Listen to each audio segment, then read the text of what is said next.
Coucou tout le monde, j'espère que vous avez passé une superbe rentrée. Vous avez été nombreux à m'écrire sur Instagram, comme quoi vous aviez été super contents de découvrir les vidéos de la rentrée, mais que ça vous stressait un peu de retourner en cours. Bon alors, l'idée de stresser en allant à l'école, c'est pas tout à fait normal, et on va essayer de trouver plein d'astuces pour se sentir mieux. Je vais vous montrer aujourd'hui des idées créatives que vous pourrez faire à la maison ou emporter avec vous en cours pour vous sentir bien. Si vous êtes nouveau sur la chaîne, n'hésitez pas à vous abonner, ça nous aide beaucoup à continuer à faire des vidéos et moi je vous montre tout ça tout de suite.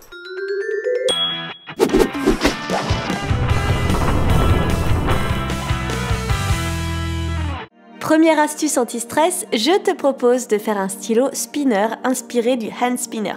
Il te faut un compas pour réaliser une rosace, les cercles font chacun 4 cm de diamètre. Je fais ma rosace en faisant se rejoindre les cercles à l'extérieur du cercle principal pour créer une fleur. Ensuite, je prends une punaise et je perce mes fleurs au centre, là où j'ai laissé la petite trace de compas. Je repasse chaque pétale avec un feutre. Et j'applique un peu de colle chaude sur le bout du stylo pour y coller la punaise. Tu peux aussi le faire avec de la colle forte. Je glisse ensuite mes fleurs au milieu. Je fais un petit point de colle et je fixe une perle. Là, je me suis brûlée, donc fais bien attention avec la colle. Tu obtiens une superbe fleur spinner. Je te conseille d'utiliser du papier cartonné, ça durera mieux dans le temps. Et voilà, tu n'as plus qu'à jouer avec si tu te sens un peu stressé. Et bien sûr, prends soin de toi. Deuxième technique relaxante, le dot art. C'est quoi le dot art? C'est cette technique qui consiste à faire des tableaux ou illustrations à l'aide de points. Je recouvre un cadre en noir, je détermine son milieu à l'aide d'une règle. Tu peux utiliser du papier aussi ou le faire en blanc. Pour le dot art, tu as besoin de crayons ou de dotting tool si tu en as. Pour la peinture, on mélange de l'acrylique à l'aide d'un médium. Ce n'est pas obligé, le médium rendra juste la peinture plus brillante et plus liquide. Pour faire des points, c'est simple, trempe ton crayon, la pointe ou la gomme dans la peinture et réalise des petits points très précis sur ta toile. C'est facile, tu ne peux pas vraiment te tromper avec cette technique et c'est ça qui est relaxant. Ça permet de prendre du temps pour créer parce que la création, ça aide à se faire du bien. Et ensuite, fais un motif comme tu le souhaites. J'ai même utilisé des bâtons de colle pour faire les ronds. Il y a vraiment plein de choses qu'on a chez soi qu'on peut utiliser. Voilà ce que ça donne, je trouve ça très joli. Troisième astuce, si on faisait une boîte à mots doux. Et oui, parce que quand on est stressé, avoir des petites attentions ou des petits mots doux de ses proches, ça fait toujours plaisir. Je vais réaliser une boîte. Celle-ci est carrée et elle a des côtés de 6 cm et des rabats d'1,5 cm.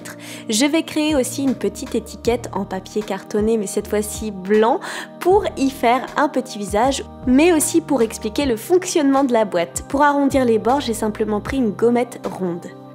Je replie chaque arête de la boîte à l'aide d'une règle de manière à bien replier le papier.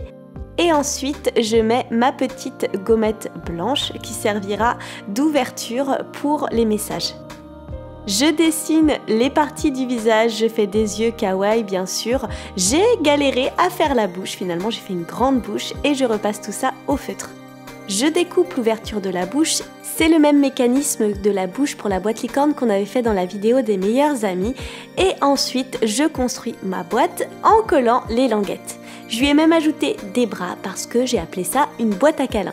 J'inscris au dos sur une étiquette blanche le fonctionnement de la boîte. Il suffit d'écrire des petits mots doux qu'on glisse à l'intérieur de la boîte par la bouche. On a notre petite boîte, il ne manque plus que les mots. Bien sûr, on va glisser plein de mots doux à l'intérieur. On les fait en forme de cœur, pourquoi pas, pour que ce soit encore plus mignon. C'est une astuce qui peut faire plaisir même aux tout petits qui sont stressés pour les premiers jours à l'école. Et puis pourquoi pas avoir chacun sa boîte dans la famille, c'est quand même super mignon et ça fait toujours plaisir, même pour les plus grands. Moi j'avoue que j'adore l'idée. Quatrième astuce, bien sûr, un jardin zen. On ne peut pas avoir d'astuces créatives si on ne fait pas de jardin zen. Je prends du carton de récupération, je le recouvre de papier sur l'endroit mais aussi sur l'envers. J'ai choisi du vert et du rose, des couleurs toutes douces.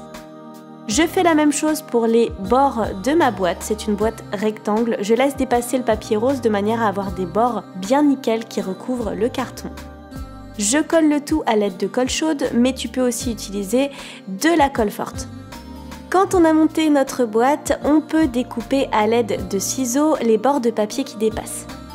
Pour que ce soit encore plus joli, bien sûr, on va mettre un cadre de papier pour cacher le carton qui fait tout le tour de la boîte. Et après, partie hyper simple, on va verser à l'intérieur du sable. J'ai choisi 2 couleurs de sable. Je n'en avais pas près de chez moi, donc j'ai pas pu faire du sable coloré par mes propres soins. J'en ai trouvé en magasin, j'ai choisi du blanc et du bleu. Je prends maintenant de la pâte autodurcissante pour créer des fausses succulentes. Tu vas voir, en fait ça ressemble un peu à des fleurs, il suffit de faire des boules de pâte, de les aplatir, de les rabattre en pointe sur l'un des côtés et de les fixer les unes aux autres. Laisse bien sécher et ensuite tu peux les peindre. J'ai choisi du vert très clair pour rester dans l'esprit tout doux et zen. Je peins mes succulentes. Du coup, ça ressemble plus à des fleurs, ça ressemble vraiment à des succulentes. J'ajoute un petit peu de violet pour rappeler l'esprit de certaines succulentes et ensuite je n'ai plus qu'à les ajouter à mon jardin zen. Je prends des petits pics à brochettes, je vais venir y fixer une ficelle blanche. Si tu utilises de la colle chaude comme moi, fais attention à ne pas te brûler encore une fois. Je fixe l'autre extrémité à l'autre brochette. Je coupe le fil qui dépasse et même la petite pointe de brochette que j'avais laissée. Tu auras besoin maintenant d'un morceau de papier, trace un premier trait à 5 cm du bord, puis un deuxième à 3 cm. Fais ensuite des triangles à l'aide d'une équerre, c'est quand même plus pratique, et fais-en 8 si tu veux écrire la même phrase que moi, reste zen. J'ai laissé un petit rebord de 0,5 cm, je plie le papier en deux pour découper mes petits drapeaux. N'hésite pas à bien effacer toutes les traces de crayon, c'est quelque chose que j'ai un peu parfois tendance à oublier, mais ça fait toujours plus joli de les enlever. Ensuite, tu peux attacher tes petits drapeaux en les passant au milieu de la ficelle. Tu obtiens une jolie bannière pour décorer ton jardin. Tu peux maintenant jouer avec en faisant plein de jolis motifs dans le sable, ça détend vraiment. Bon, on est d'accord, celle-là on va pas l'emmener à l'école, mais c'est un super objet de déco et ça fait toujours plaisir à avoir sur son bureau. Astuce suivante, on va faire une spinner wheel ou encore une roue qui tourne tout simplement. On découpe un cercle dans du carton de 10 cm de diamètre. On en trace 2 autres sur du papier et on fait d'autres cercles à 1 cm d'intervalle. On divise notre cercle en 8 parts égales à l'aide d'un rapporteur et on colorie chaque tranche à l'aide de feutre. Sur les 3 premiers cercles du haut, j'ai décidé de jouer avec les couleurs primaires de manière à tester les associations de couleurs. Je recouvre la tranche de ma roue de manière à ce que ce soit bien joli et ensuite je colle chacune des faces. Si comme moi ce n'est pas parfait, n'hésite pas à découper tout ce qui dépasse. Il faut percer maintenant 2 trous au milieu de la roue et y passer un bout de ficelle. Il faut prendre une bonne longueur au départ qu'on ajustera ensuite. Pour passer la ficelle, j'utilise un petit cure-dent, c'est plus pratique, ça peut prendre un petit peu de temps quand même, mais au final ça fonctionne très bien. On passe la ficelle, d'un côté on obtient une boucle et de l'autre on va attacher la ficelle de manière à créer une deuxième boucle.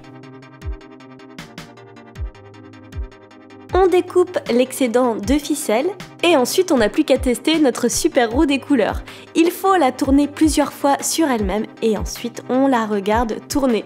Alors là, la vitesse de l'appareil ne permettait pas de voir l'association des couleurs, mais à l'œil ça fonctionne très bien et quand on a ralenti le mode de la caméra, on voit très bien les couleurs qui s'assemblent.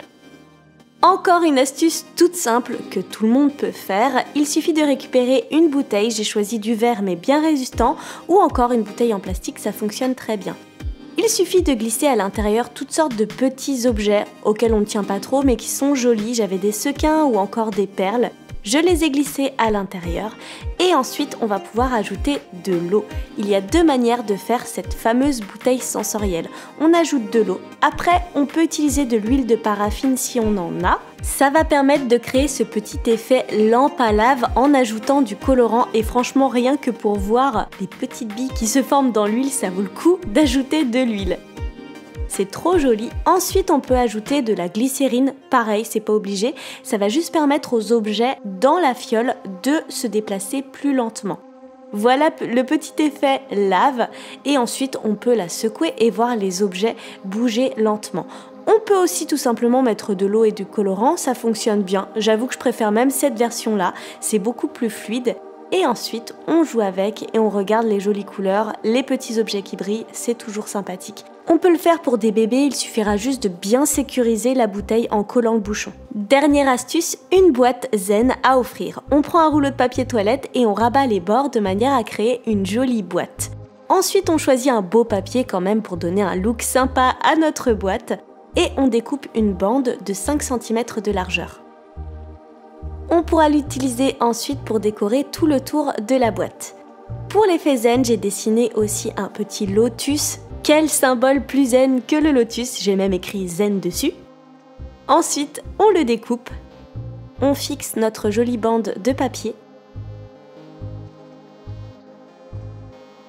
On prend une feuille type canson ou bien du papier normal, ça fonctionne très bien aussi. Et on crée des petits rectangles de 4 cm sur 2 cm. On gomme les traces de crayon, c'est toujours plus sympa, et on écrit dessus des mots positifs. Alors le but c'est de permettre à la personne de se détendre avant de dormir. Elle lira chaque soir un mot qui lui permettra de se détendre. Pourquoi? On m'a appris il y a quelque temps quelque chose de très important. Avant de dormir, il est primordial de faire le tri dans sa tête et de penser à 3 choses qui avaient fait que notre journée était belle. Ça peut être n'importe quoi, quelque chose qu'on a mangé, quelque chose qu'on a regardé à la télé, une envie qu'on a de commencer une nouvelle création, n'importe quoi, mais se coucher avec une note positive, c'est très important pour notre santé.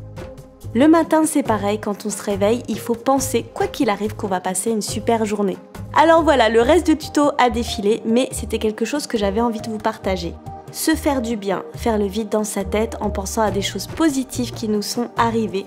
Même si la journée n'a pas été positive, peu importe, on trouvera toujours quelque chose qui nous a plu. Bref, le but c'est de mettre des ondes positives dans sa tête avant de dormir et tout au long de la journée.